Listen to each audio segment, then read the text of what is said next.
In today's Honor Report, we're going to be talking exclusively about Season 2, new heroes, and what is in store for Honor next, right after this.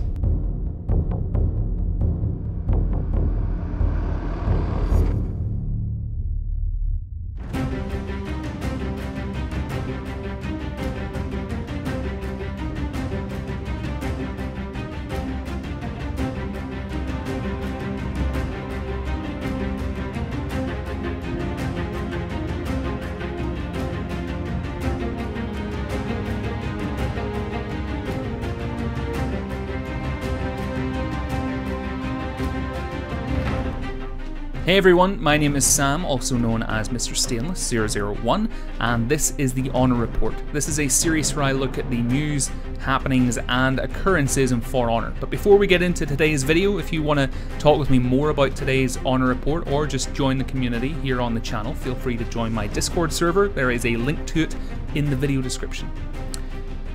Now, before we go any further, of course, I do need to draw attention to the fact that unfortunately, Emil was not with us on the Warriors Den stream this week. As Eric mentioned, he has unfortunately succumbed to illness.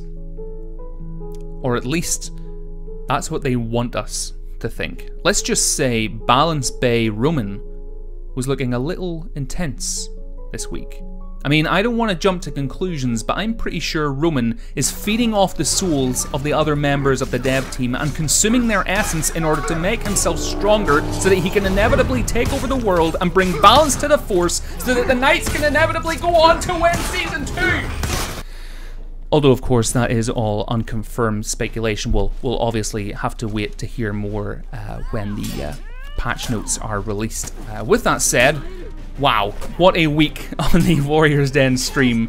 So for a few months now, thanks to some untimely leaks, we've had a pretty good idea of the two new characters we'd be getting in Season 2, and today they were finally confirmed, and we got to see some gameplay too, albeit a tiny piece of gameplay. The Shinobi and Centurion will be coming to For Honor at the start of Season 2, which is the 16th of May for Season Pass holders on all platforms, and will be in the game and available for everyone from the 23rd of May onwards. It should be known that the Season Pass holders will get the two new heroes for free, obviously that 1 week before everyone else, beginning on the 16th. You won't have to buy them with steel if you are a Season Pass holder. You get them for free. Don't have to pay anything.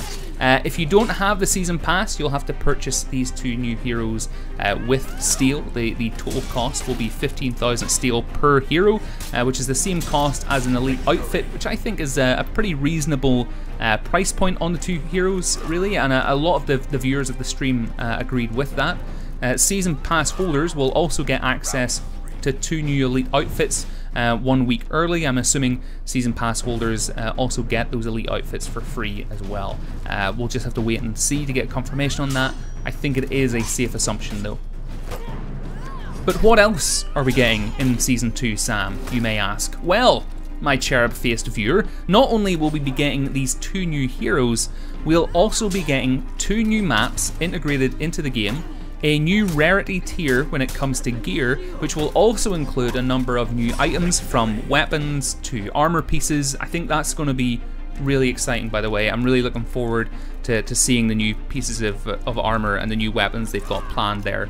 There's also going to be a stat revamp as well. There has been more information about this shared in the past. I believe the whole revenge rework is part of what they're talking about here, but their main aim with this revamp is to make it easier for people to start new heroes, and in theory that means it should be easier for people to start the game from fresh, people who are new to the game.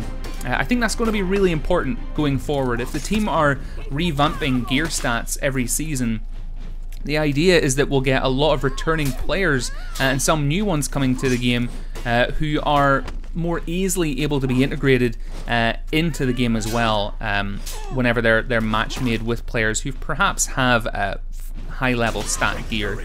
It's going to be easier for these newer players to actually fight with and fight against them. I think that's really important. So, what do we know about the characters themselves? Well, Roman, our balance bay, went on to share a little bit more about the lore and how these characters actually fit into the general story arc of For Honor itself. So, somewhere south in the world of For Honor, there is an ancient empire that is sending one of their most renowned warriors to assist the knights. That warrior is the Centurion.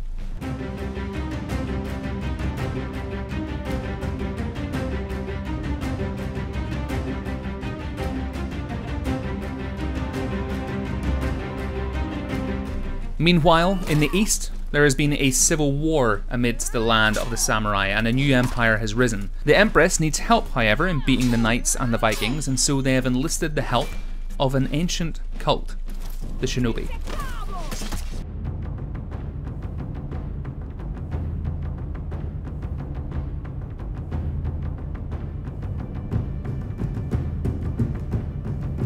The Shinobi actually seem like they're going to add some really interesting dynamics into the game with their long-range attacks and an ability to draw in enemies quite literally. It's going to be interesting seeing how the Shinobi will be integrated into the multiplayer, and I guess what it'll be like to play with and against them. For those of you wondering what character class the Centurion and Shinobi will be, the Centurion is going to be a hybrid between an assassin and vanguard hero. The Shinobi will be an assassin. The Centurion will be gender locked as a male, but the Shinobi will be transferable and will be able to be played as either male or female. But that wasn't all the team shared with us this week. Oh no! They also showcased the new executions that have been added this week. If you haven't managed to check these out yet, they are already in the game. They cost the exact same amount as all the other executions, which I believe is around 5k steel, and there is one new execution for each hero. Here they are.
I actually think these executions are amazing.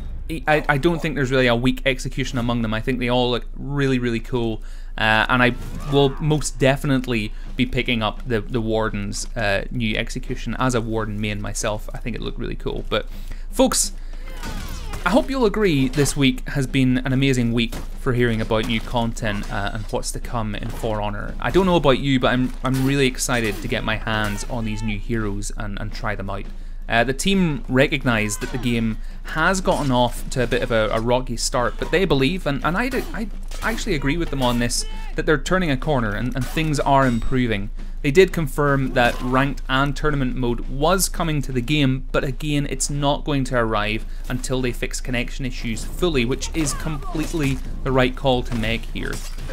I'll be talking more about ranked and tournament mode in an upcoming Reputation Road video. I'll be sharing more of my opinions on that and the reason why it's been taking so long to arrive. But folks, listen, what are your thoughts on these new heroes? What are your thoughts on the direction the game is going? And we're now one season in with For Honor, and as a community it's been quite the journey so far. Let me know what your thoughts are so far down in the comments below. Are you excited for Season 2? What are your hopes for the game, and what new character do you think you'll try out first whenever they land in May? But folks, that is it for this week. I basically wanted to focus on this new content because I knew that's the main thing you guys would be caring about. The 1.06 patch notes are available for you to read over on For Honor's site. But folks, if this is the first time you've came across my channel, you are totally welcome. Feel free to hit the subscribe button to be kept up to date with when new videos go live. But in the meantime, hope you're all having a great week. I'll speak to you soon.